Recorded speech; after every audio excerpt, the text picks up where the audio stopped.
A dusty ribbon of asphalt cut through the Arizona high desert like a scar under a merciless July sun. Heat shimmered off the cracked pavement of State Route 89, turning the distant mountains into wavering ghosts. Inside a dark gray Dodge Durango, Special Agent Claire Donovan drove with both hands locked at 10 and 2, the air conditioning fighting a losing battle against the oven outside. Claire was 34, 8 years into the bureau, and running on pure residual grit. For 48 straight hours, she had lived inside an undercover operation aimed at a mid-level narcotics network moving product through the dusty border towns of southern Arizona. Her tactical gear was gone. She wore a faded black t-shirt, soft jeans, and scuffed boots. The Glock 19X that usually rode her hip sat locked inside the biometric safe under the passenger seat. Her credentials, the heavy gold shield and laminated identification card, rested in a worn leather wallet in the center console. She wanted only 3 things: a long shower, whatever was left in the refrigerator, and 12 uninterrupted hours of sleep. Her eyes, gritty from motel coffee and fluorescent lights, scanned the empty road the way they always did. Observation was muscle memory. That was why she noticed the Pinal County Sheriff's cruiser long before she reached it.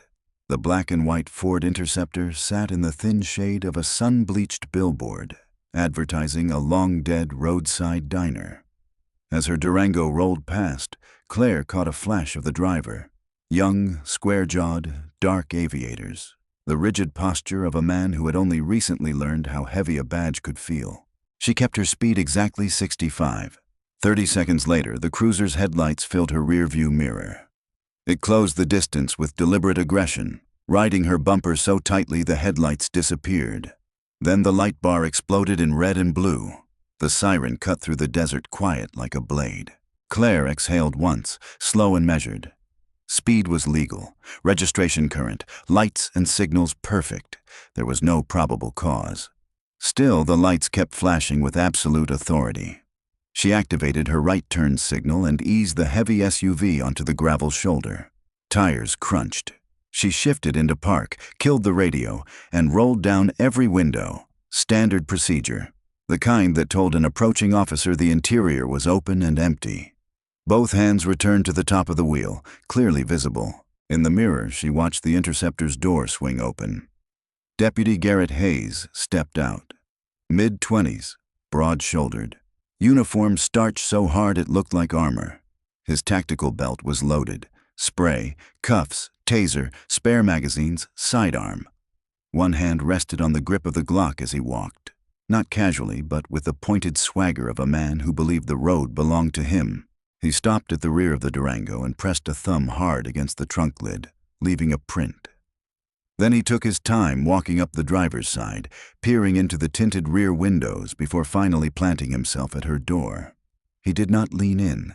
He stood tall, forcing her to look up into the twin black lenses of his sunglasses. License, registration, and proof of insurance. No greeting, no reason given, just the clipped demand. Claire kept her voice level. "Good afternoon, Deputy. My license is in the bag on the passenger seat. Registration's in the glove box. How would you like me to retrieve them?" Hayes's jaw tightened. "I said license, registration, and proof of insurance. Hand them over." "I understand. I'm going to reach across to the passenger seat for my bag." "Stop talking and give me your ID." The words cracked like a whip. He took a half-step back. The retention strap on his holster clicked open. His right hand closed fully around the grip. Claire's pulse ticked upward, but her hands never left the wheel. The stop had shifted from inconvenience to something far more dangerous in under a minute. "Deputy," she said, the tone she used in interrogation rooms, "I am remaining completely still. My hands are on the wheel. Can you tell me why I was stopped?" "You were swerving, crossing the center line. Looked like DUI to me." "I have held a straight line at the speed limit for the last 40 miles. I am sober." "You don't tell me what you were doing." Hayes leaned closer, face flushing. "I observe. I decide. Now reach for the ID slowly. Any sudden movement and this ends badly. Do you understand?" Claire drew a controlled breath.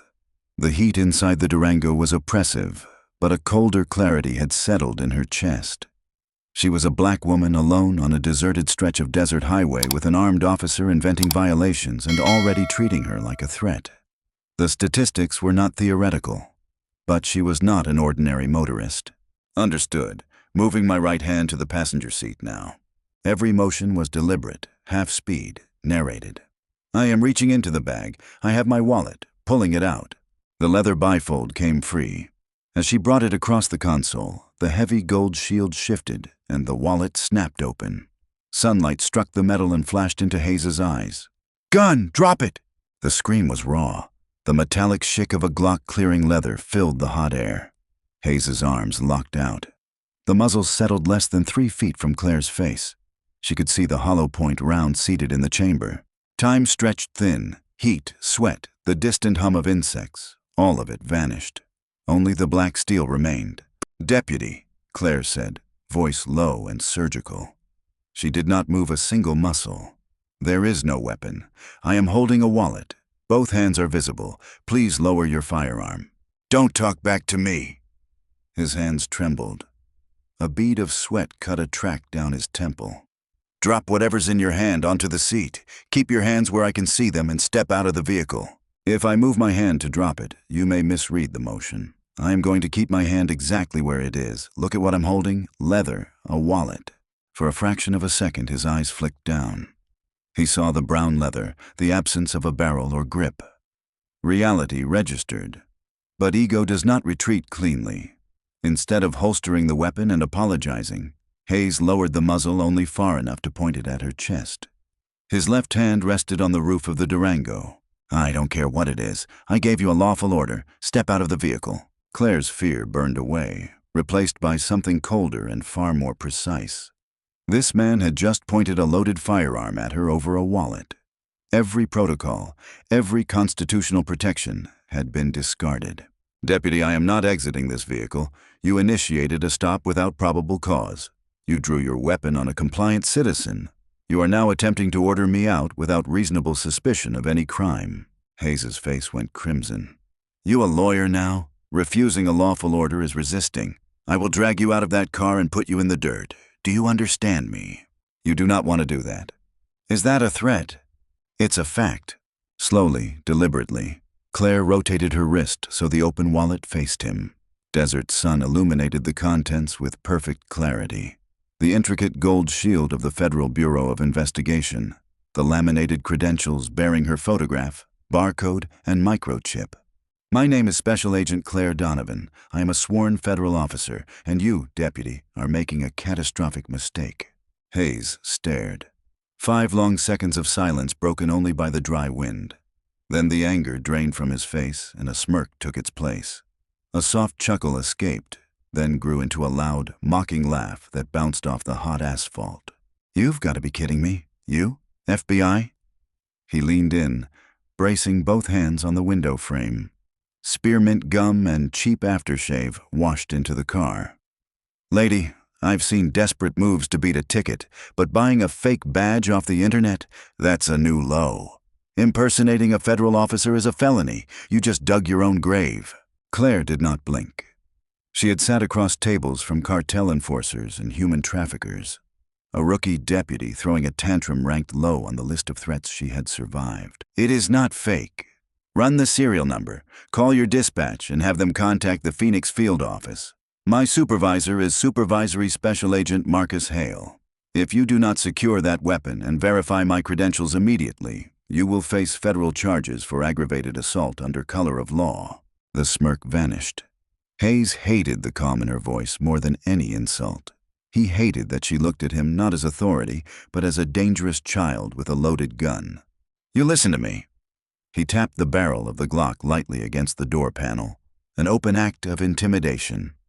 "I am the law out here. I don't give a damn what plastic garbage you printed in your basement. You're a liar. You're a criminal. And you are going to step out of that car, get on your knees, and put your hands behind your head, or I am going to pull you out through this window." Claire's eyes shifted past his shoulder. A second black and white cruiser was coming fast through the heat haze, roughly 100 yards out. Hayes had called for backup before he ever approached her window. "Your backup is arriving," she said quietly. I strongly suggest you wait for him before you do something that cannot be undone. Hayes glanced back. The second unit pulled in behind his. Lights dark, engine still growling. Perfect, he muttered. Now you get to be embarrassed in front of an audience. He kept the weapon in hand as he stepped back and waved the second deputy forward. Claire used the brief distraction. Her left hand slid down the steering column. Fingers found the side button of her Apple Watch. 2 precise taps. A custom emergency shortcut she had programmed years earlier for deep cover work. An encrypted SOS carrying her exact GPS coordinates fired to the Phoenix Operations Center. At the same moment, a live audio channel opened to Supervisory Special Agent Marcus Hale. A faint vibration against her wrist confirmed the connection. The second deputy approached. Late 40s, gray at the temples, a thick mustache carefully maintained. Name tag, Deputy Cole Brennan. He took in Hayes's drawn weapon, then Claire sitting motionless in the driver's seat. His hands stayed clear of his own sidearm. "What's the situation, Garrett?" "Got a live one, Cole. Pulled her for a DUI swerve. She reached around, I thought weapon, so I drew down. Turns out she's waving a fake badge. Claims she's FBI. Brennan frowned. He walked up to the Durango, giving Hayes a wide berth, and looked at the open wallet still held in Claire's right hand. "Ma'am, may I see that identification?" "Finally, a professional," Claire said, pitching her voice so the open channel would catch every syllable. She handed the wallet through the window. Brennan took it. He did not laugh. He opened the bifold, ran a thumb across the heavy gold shield, then held the laminated card up to the sun. The holographic security watermark shifted and caught the light. Impossible to counterfeit on any consumer printer. The color drained from Brennan's face so fast he looked ill. He swallowed hard. "Garrett." "I know, Cole. Looks decent from a distance, but up close it's garbage. Go ahead and cuff her. Let's see how tough she is in the cage." Brennan did not reach for his cuffs. He closed the wallet slowly and looked at his partner with something close to panic. "Holster your weapon." Hayes blinked. "What?" "I said holster your damn weapon, right now." "Are you crazy? She's a fake. Look at her. You really think—" Brennan lunged, seized Hayes by the wrist of his gun hand, and forced the muzzle toward the dirt. "You idiot," he hissed. "That is a legitimate Class 1 federal credential. The hologram is active. You just drew down on a federal agent without probable cause." Hayes froze. For the first time, genuine doubt flickered behind the aviators. He looked from the wallet to Claire. She smiled, cold, controlled, and without a trace of warmth. "My supervisor is on an open audio feed right now, deputies. He has heard every word of this stop. He heard you invent a traffic violation. He heard you threaten to drag me from the vehicle, and he heard you hold me at gunpoint." Hayes staggered back a step. The Glock suddenly looked enormous in his hand. He fumbled it into the holster. It was a mistake." "2 minutes," Claire said. She unbuckled, opened the door, and stepped into the heat. She stood a full head taller than the broken swagger in front of her. "My supervisor has already dispatched the nearest federal response unit. They will be here in exactly 2 minutes. When they arrive, Deputy Hayes, you are going into cuffs." Those 120 seconds stretched into something close to eternity. The stretch of Route 89 that had been merely empty became a trap. Heat radiated off the asphalt in visible waves. Hayes stood pinned against the side of his cruiser, chest rising and falling in shallow gasps.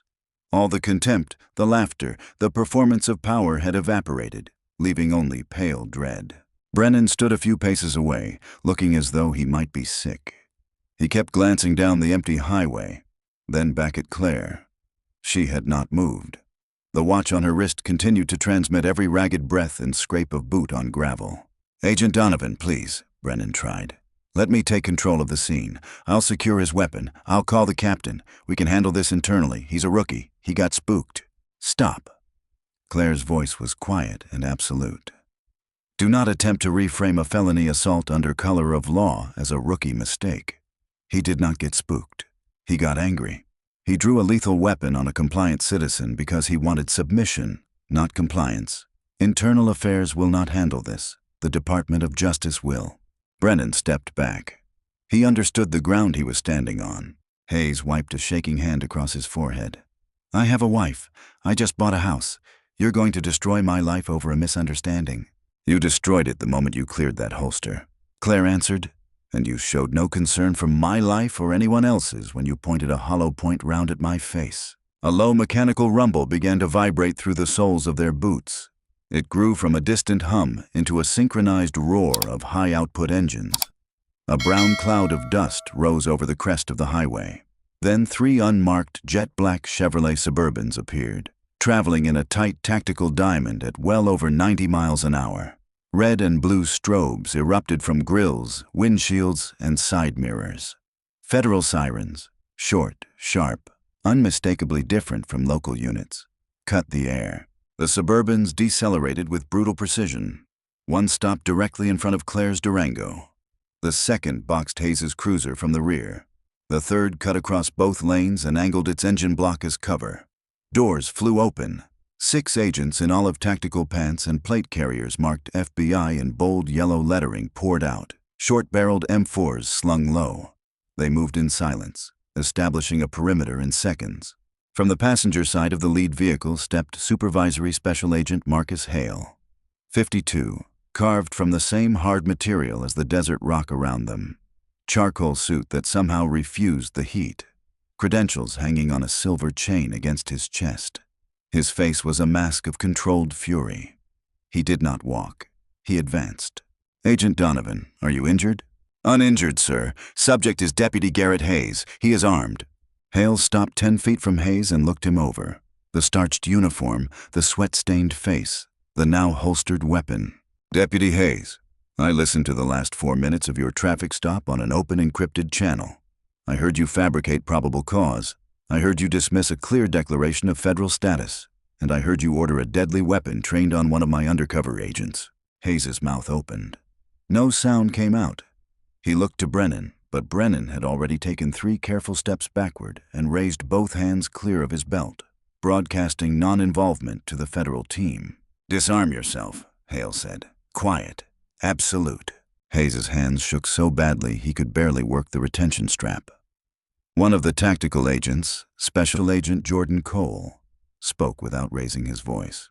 Slowly, Hayes drew the Glock by the slide with thumb and forefinger only, as if the metal burned, and placed it on the hot hood of his cruiser. Cole stepped in, cleared the chamber, ejected the live round onto the asphalt with a sharp metallic note, dropped the magazine, and sealed the weapon in an evidence bag. With the gun gone, Hayes seemed to shrink. The badge on his chest looked suddenly theatrical. "Sir, I didn't know. I swear I thought the badge was fake. People buy them online. It was a mistake." "A mistake," Hale repeated, stepping into the younger man's space, "is writing the wrong date on a citation. Threatening to execute a federal agent because your ego could not tolerate a black woman who knew her rights is not a mistake. It is a violent felony." He turned to Brennan. "Who is your shift commander?" "Captain Ellis Ward, sir." "Call him. Tell him the FBI has seized this scene. Tell him his department is now under federal investigation for a pattern of civil rights violations. And tell him if he wants his cruiser returned, he can collect it from the federal impound in Phoenix." Brennan unclipped his radio at once. Hale faced Hayes again. "Deputy Garrett Hayes, you are under arrest for violation of Title 18, United States Code, Section 242, deprivation of rights under color of law. You are also charged with aggravated assault with a deadly weapon." Hayes sobbed, a raw, broken sound. "Please, my career, my life." Claire stepped forward until she stood beside her supervisor. She looked at the man who, minutes earlier, had held her life in his hands and laughed. "You laughed at my badge, Deputy. Let's see how you feel about theirs." Hale nodded. Cole moved behind Hayes, produced a heavy double-hinged pair of federal irons, and ordered, "Hands behind your back." The steel closed with 2 sharp final clicks. Cole stripped the remaining gear, magazines, taser, spray, then unpinned the silver Pinal County badge and tossed it onto the hood beside the dismantled Glock. "Walk." Claire watched as Hayes was marched to the rear of the lead Suburban. The heavy door slammed. The sound carried across the desert like a period at the end of a short, ugly sentence. Hale let out a long breath and turned to her. The fury drained from his face, replaced by the quiet assessment of a mentor checking on his own. "You did it by the book, Donovan. Textbook control under extreme pressure. I'm proud of you." Thank you, Marcus. The adrenaline was already leaving. Exhaustion settled into her limbs like lead. He was a powder keg. One wrong movement and he would have fired. I know. That's why he's going away for a long time. And his department is about to receive the full attention of the Department of Justice. He gestured toward the idling Suburban. Ride with me. Cole will take your vehicle back to the office. You're done for the day. You're done for the week. Go home, lock the door, sleep. Claire retrieved her wallet from the center console, brushed a film of dust from the gold shield, and slipped it into her pocket. She walked toward the federal vehicle, leaving the heat, the dust, and the broken remains of a deputy's career behind her on the asphalt. The system was fractured in places she knew better than most, but on that stretch of Route 89 the badge had held, and accountability had arrived exactly on time. The consequences moved with surgical speed. While Claire was driven toward the relative quiet of her Phoenix apartment, federal warrants hit the Pinal County Sheriff's Office. Captain Ellis Ward was still holding a lukewarm cup of coffee when tactical boots echoed down the hallway. Servers, dispatch logs, personnel files, everything was seized under the authority of the Attorney General. 40 miles away, in a windowless federal interrogation room, Garrett Hayes sat in an orange jumpsuit, wrists shackled to a steel table. Behind the glass, Claire stood with Marcus Hale, composed now, watching the process through to the end. He's been crying for hours, Hale said. He's not crying because he understands what he did, Claire answered. He's crying because he got caught, because I wasn't a civilian he could bury in the dirt. Hale entered the room alone. He let the silence stretch until Hayes began to hyperventilate. Agent Hale, please. I need to call my wife. It was a mistake. You waived explanation the moment you decided to play executioner. We executed a search warrant at your residence this morning. Your personal devices are being examined for patterns of bias and prior misconduct. We already pulled 6 months of your dashcam footage. You have a clear habit, Deputy. You target certain drivers. You invent violations. You escalate for the sake of control. Today was not an anomaly. It was simply the first time you pointed a weapon at someone who outranked you. I was trained to take control. Officer safety. Hale's hand struck the table hard enough to make the chains jump. Do not insult me. Agent Donovan was fully compliant, hands visible, movements announced. You terrorized a citizen because you could not tolerate a woman who refused to perform fear while you lost control of yourself. He stood. You are not going home. The U.S. Attorney has already filed the indictment. Arraignment is Monday. Start thinking about how you will survive federal custody. The people inside those walls do not look kindly on disgraced law enforcement officers. The door closed with finality. 9 months later, the United States District Court in Phoenix smelled of lemon polish and old paper. Garrett Hayes sat at the defense table, a thinner, grayer version of the man who had swaggered up to Claire's window. The tailored suit hung loosely. He kept his eyes on the polished wood, unable to look at the gallery or the prosecution table where Special Agent Claire Donovan sat. The trial had been public and unforgiving. Defense counsel tried to paint Hayes as a frightened rookie overwhelmed by the job. The federal prosecutor dismantled the narrative with the one piece of evidence that could not be spun: the continuous audio recorded by Claire's watch. The courtroom heard the invented violation, the scream of gun, Claire's steady voice identifying a wallet, and, most damning of all, the cruel, dismissive laughter when she presented the badge. That laugh destroyed any chance of sympathy. At sentencing, Judge Rebecca Langston looked down at the broken man before her. Mr. Hayes, law enforcement is a sacred trust.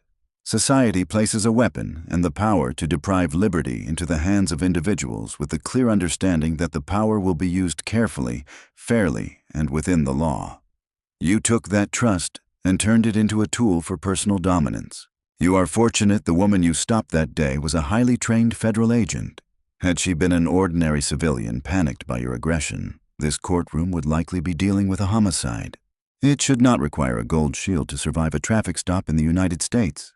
She imposed sentence: 72 months for deprivation of rights under color of law, consecutive 48 months for aggravated assault with a deadly weapon, 10 years, pension stripped, permanently barred from any position of public trust. A collective intake of breath moved through the gallery.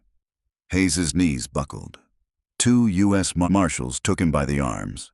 As he was led toward the side door, he finally looked back. His eyes met Claire's across the courtroom, desperate, shattered, silently asking for a mercy he had never extended to anyone else. She did not smile. She did not look away. She simply held his gaze until the heavy oak door closed and severed him from the free world for the next decade. A week later, Claire was again behind the wheel of the dark gray Durango. The Pinal County Sheriff's Office operated under a federal consent decree. Captain Ward had been forced into early retirement. Deputy Brennan, who had cooperated fully, was suspended without pay for 6 months and permanently reassigned to desk duty. The culture of casual impunity had been cracked open. Claire drove west as the sun dropped toward the horizon, painting the sky in long strokes of orange and deep violet. No tactical gear, just the same faded black t-shirt and jeans. The Glock secured, the gold shield resting in the leather wallet on the passenger seat. She rolled the window down and let the cooling desert air wash over her face. The work of a federal agent is never finished. There would always be another network to dismantle, another threat to track. But the fight she had carried into that courtroom mattered as much as any undercover operation she had ever run. She had held the line. She had protected the badge. And more importantly, she had protected the public from the kind of man who hid behind it. True power does not come from a shield, a gun, or the volume of a shouted command. It comes from composure in the presence of unchecked force. On that stretch of Route 89, ego met accountability and shattered. Claire reached out, turned the radio on low, and accelerated into the gathering dusk.